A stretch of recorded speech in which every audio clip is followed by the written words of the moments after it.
Welcome inside Jaguar's highly technical special vehicle operations facility, where today we're going to be taking the covers off a car that truly rips up the rulebook. A car that's been inspired by Jaguar's rich racing history, and a car that's going to be raced by millions of fans in Gran Turismo. It is, of course, the Jaguar Vision GT SV. But before we take a look at that, we need to start at the very beginning, and who better than to talk to us about Jaguar's rich racing history than the team director of Jaguar Racing, James Barclay. James, welcome to you. We're shortly going to be looking at the new car, but let's start at the very beginning. Where did some of the inspiration come from? Well, it's an honour to be with you today, actually, to take you through some of the history of Jaguar's racing and specifically the cars that have really inspired the GT SV. So the first car we're looking at here is the Jaguar C-Type, really one of the cars which was pivotal in writing Jaguar's success in motorsport and on track. The C-Type had a 3.4 litre straight six engine and started to really introduce the concept of aerodynamics, as you can see with this beautiful aluminium body. It had a tubeless steel chassis, so really kind of bringing a lot of rigidity and strength. But what's most important about this car to all of our daily lives today is the first racing car to use disc brake technology. In fact, developed by Sir Stirling Moss and our factory test driver, Norman Jewis. We proved that technology on the racetrack, and it's something we all enjoy the benefits of today. So a really iconic car, not only for Jaguar, but for the history of motoring as well. And we then come to the Jaguar D-Type, a really achingly beautiful racing car, and you really start to get the understanding of how we used aerodynamics now in terms of optimizing performance. So making the car fly through the air as easy as possible, reducing the friction of the car through the air, improving top speed, really designed to race at places like Le Mans where you needed really high top speed, but achieving a beautiful design at the same time, really just a stunning car. We made this in a long nose and a short nose variant, and like the C-Type, incredibly successful. This car won Le Mans in 1955, 1956, and in 1957 came first, second, third, fourth, and sixth. So an incredibly successful car. But one of the real trademarks of the D-Type is this beautiful tail fin you can see here, really introduced for the high-speed straights at Le Mans where you had very fast corners. It helped create more stability, especially in yaw at high speed, and as a result also created a beautiful piece of design on the car as well. But yeah, if you had to have one in the collection, this has got to be right up there. Definitely, yes. Then we come to the Jaguar XJR9, a real powerhouse, a brute of a sports racing car. This was the Group C days, Group C regulations, and really iconic period of racing history with fantastic manufacturers going head-to-head, racing around the world, and the main event being at Le Mans.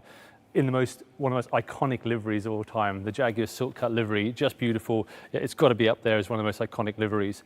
This is the 1988 Le Mans winning car, powered by a V12 engine, 700 horsepower.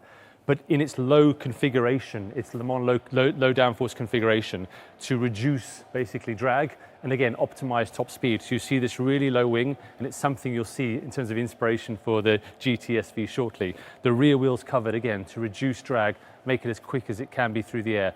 Amazingly, this car did 240 miles an hour every lap for 24 hours. So an incredible piece of engineering, but also at the same time just done in a beautiful way from a design point of view, both in its physical appearance, but also actually in the livery as well. And from that we move to the present day, because now we're racing electric cars. Absolutely, and this is a car I'm very proud of as a team. It's our fifth all-new Formula E car. It's the Jaguar I-Type 5. Over 1,000 new components developed for our new season in Formula E. Formula E for us is a real-world testbed for electric vehicle technology. We are pushing electric vehicle technology to the absolute limit, racing fantastic teams and manufacturers with 24 fully professional drivers. It's about optimizing this technology to be successful in that environment. And it's been an incredible program to take our experience and our knowledge as a racing team and take that and apply it to the GT SV. We've taken 4 of the powertrains from this car and applied it to the GT SV. It's quite incredible for us to take our capability and apply it in this way for the game. James, thank you very much. Well, there you have it. That is the DNA, the backstory, if you like, to the GT SV. I now think it is time we take the covers off and we take a look. Wow, that really is incredible. Who better to entrust with taking the Vision GT Coupe that's already racing in the game and just take it to that next level than the Special Vehicle Operations team. And I'm delighted to say that joining me now, I've got Jamal Hamidi, the Engineering Director for SVO, and Ollie Cattell-Ford. You have been responsible for designing the exterior of this car. Jamal, just starting with you, my goodness, this car is huge. It is, it's absolutely epic. And as wonderful as it looks, the technical specs on this car are really just mind-blowing. It's got a huge, massive lithium-ion battery. It's got 4 motors, one on each wheel, almost 2,000 PS, 3,500 kilowatt or newton meters of torque, 0 to 60 in 1.65 seconds. 1.65 seconds, how could you possibly know that? Well, one of the really cool things is that we have used the same tools that we use in our production cars to develop this car in the virtual world. So whether it's our CFD analysis for aerodynamics or lap time and acceleration projections, we can project the performance envelope of this car fairly accurately. And it must be fantastic for guys like you as well to be involved in a project like this where there are just simply no rules. There's no budgets, there's no racing regulations, it's a dream, and you know, you're really only limited by the creativity inside your brain. And talking of creativity, Ollie, wow, I mean, you have designed an absolute stunning car here. I mean, where did you start with a project like this? Yeah, thank you, Amanda. Obviously, it's a massive team effort to create something like this. And the starting point for this car was the Gran Turismo Vision Coupe that we released last Christmas sort of time. And we just, the first thing we did when that car came out was just play it for hours and hours, probably way too long actually, and really get a feel for how the car turned out in the game. And from that, the car came out. It was launched, and we saw this amazing content created by the gamers. So we had these YouTube videos reviewing this, our last car. And we took all of this, all these learnings, all this feedback, and we wanted to create something even better. And so this is it. This is our endurance race car. And so the key to making this happen, to create this amazing aerodynamics package, was really to get the SV guys on board. And do what they do best and make this work in the real world as well as the virtual world.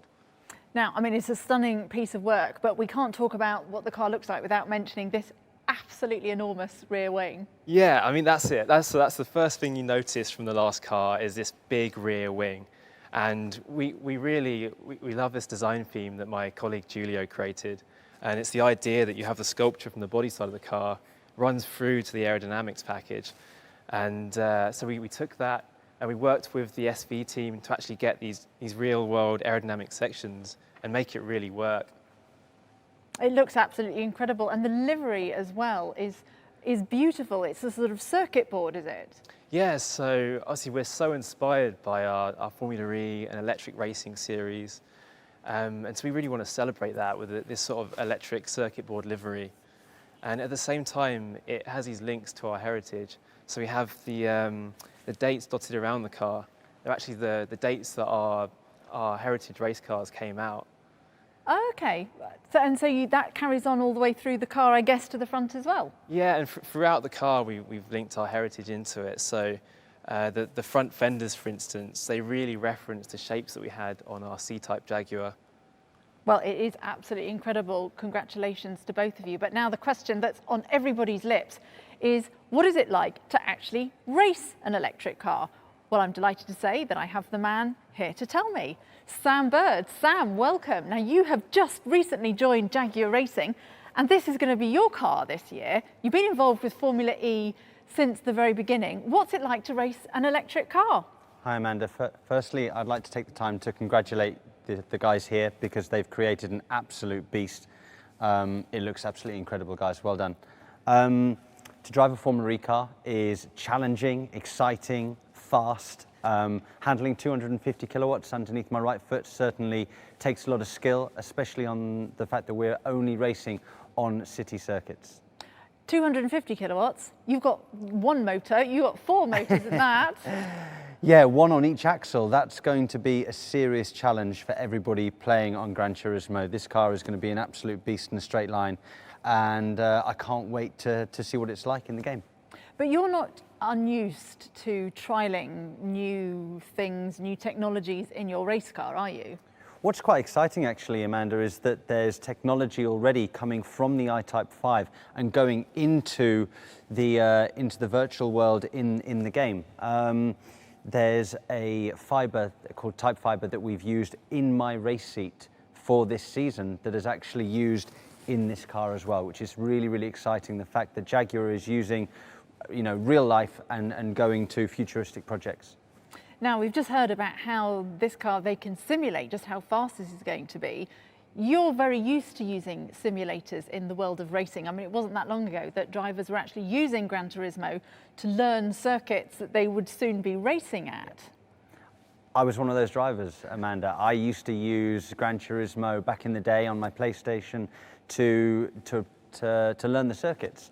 Nowadays, along with Jaguar Racing, I use their state-of-the-art simulator to learn the circuits and to help improve our race car to make it go faster. But the technology now is so good on these games and the graphics is so good that it is really, really close now to what we use as our state-of-the-art simulator. So the gaming world has really come on leaps and bounds in the last decade. And a final word on the Vision GT SV? The final word on this car, I mean, I wish I had the keys. If I had the keys to it, I'd go out and I'd drive it to the absolute maximum. But I guess I'm going to have to just wait and drive it on Gran Turismo. Well, I also cannot wait to get my hands on it and have a go as well. And the GT SV is going to be coming to Gran Turismo in 2021.